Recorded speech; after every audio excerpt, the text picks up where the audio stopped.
Hello students, in this video we will discuss three topics, that is meaning of economic planning, types of planning, history of planning in India from the second chapter of Indian economics, that is Indian economy from 1950 till 1990.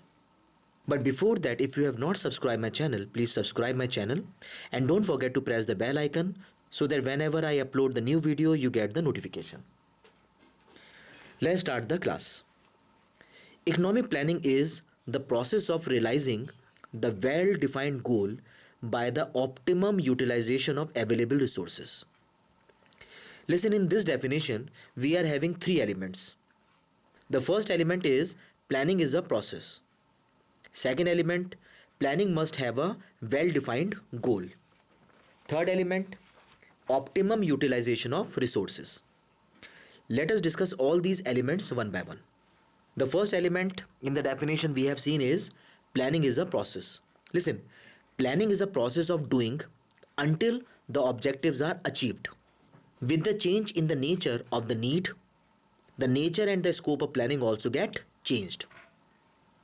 Second element is well-defined goal. Listen, planning must have a well-defined goal. However, under economic planning, the target is set and the government machineries start monitoring and executing. From 1947 till 2017, Indian economy was premised on the concept of planning. This was carried by the 5-year plan, developed, executed and monitored by the Planning Commission and now by Niti Aayog. Now let's see the optimum utilization of resources. Listen, planning had emerged as a tool for the utilization of resources in order to attain any kind of goal. Listen, optimum utilization, we know that it's the third elements of the definition. But listen, before 1987, we don't have a concept of optimum utilization of resources. Rather, we were having maximum exploitation of resources. This thing is being changed after 1987. Now let's discuss the next topic, that is types of planning. Listen, strategically, economic planning can be comprehensive plan and directive plan. Now let us see what is comprehensive plan and the directive plan one by one. Comprehensive plan refers to the system in which the government herself participate in the process of growth and development. And under directive planning, planning is introduced just to direct the forces of demand and supply so that the system does not go wayward from the state of equilibrium. In a very simple word, we can say it is more like directing the private sector with regard to do and don'ts so that the national interest should not be suffered. Listen, from the origin and the expansion point of view, planning can be of two types. One is regional planning and the other one is national planning. Let us discuss in detail. Planning has been tried by different countries for achieving faster economic progress. In 1916, for the establishment of Tennessee Valley Authority, USA introduced the regional planning. Under TVA, USA at a large scale rehabilitate the people in Southeast Asia, and for the development of that area, USA introduced the regional plan. After the ground success of regional planning, many countries started adopting it. In fact, in 1948, India adopted it in Damodar River Valley project. Let us discuss the national plan. In 1917, national planning was tried in Bolshevik Revolution in Russia. Later on, in 1928, being dissatisfied with the pace of industrial growth, Joseph Stalin commenced his policy of central planning. This plan proved hit, got the title Great Leap Forward. The plan also attained fame in Eastern European countries. Even after adopting the mixed economic system, France adopted it in 1947. They are having 6-year concept, not 5-year concept. China adopted the plan in 1949, but it was different from the original Soviet plan. Let's see the difference between original Soviet plan and that of China.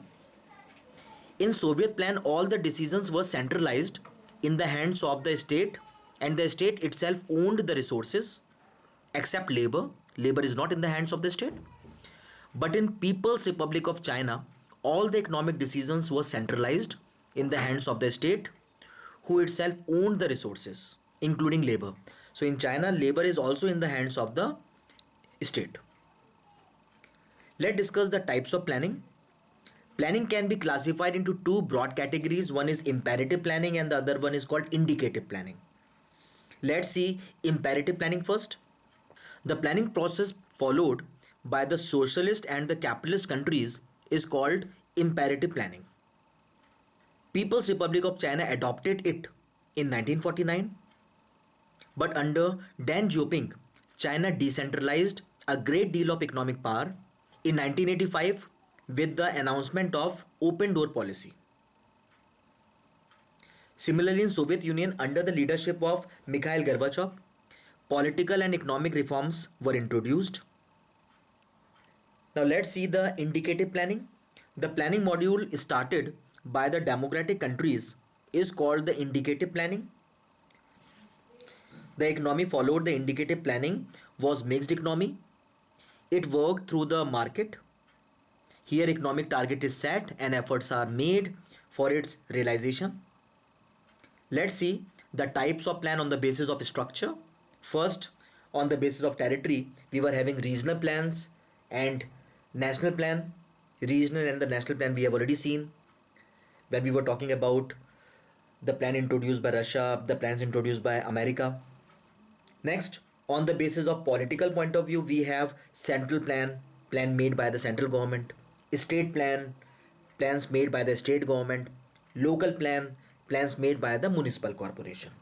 Next, on the basis of participation, we have centralized plan and decentralized plan.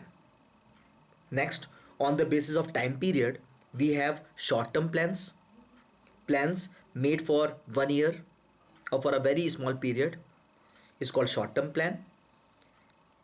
Second, long-term plan, plans made for 5 years or more than 5 years is called long-term plans. Next, on the basis of societal concept, we have systems planning and normative planning. Let's see system and normative planning in detail. In systems planning, goals are established without considering the issues like caste, creed, religion, etc. While in normative planning, goals are established after considering the issues like caste, creed, religion, etc. So systems planning and the normative planning might be clear. Now let's discuss the history of planning in India. It is a very interesting topic. See, it was the Soviet Union which explored and adopted the national planning for the first time in the world. Till 1930, the world outside was fully unaware of modus operandi of the development. It was the exodus of the Eastern European to Britain and America. The concept got recognized and fame.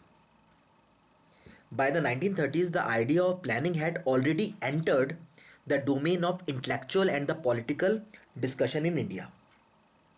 Before independence, many plans came and gave their presence. Let's see all these plans. The first plan was the Vishveshwarya plan. It was the first proposed blueprint of the Indian economy. It was given by the popular civil engineer and ex-Diwan of Mysore, M. Vishveshwarya. It was influenced by the democratic capitalism. In 1934, FICCI plan came. In 1934, a serious need of national plan was recommended by a Federation of Indian Chamber of Commerce and Industry, that is FICCI. The FICCI was the leading organization of Indian capitalists. Its president N.R. Shankar proclaimed that the day of laissez-faire were gone, and for the backward country like India, there is a need for the comprehensive plan. Then came Congress plan. It was on the initiative of Indian National Congress President Subhash Chandra Bose. National Planning Commission was set up in 1938 under the chairmanship of Jawaharlal Nehru to create a plan for the major area of economy. Its first report was published in 1949. After Congress plan came the Bombay Plan. The Bombay Plan was the popular title of a plan of economic development for India. It was prepared by India's leading capitalist Purushottam Das Thakur, J.R.D. Tata, G.D. Birla, Lala Shriram, Kasturbhai Lal Bhai, A.D. Shroff, Abdesh Dalal, John Mithai. It was a capitalist plan. This plan emphasized on agrarian through abolition of Jamidari system. Then came the Gandhian plan in 1944. This plan was encouraged by the Gandhian economic thinking. Sriman Narayan Agarwal formulated the Gandhian plan.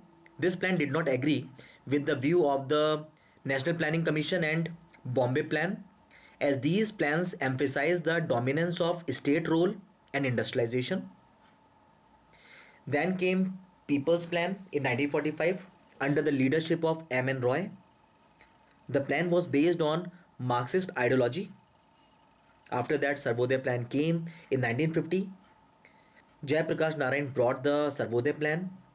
This plan was inspired by Gandhian philosophies. Some of the acceptable ideas of the plan got their due importance when the government of India promoted the 5-year plan.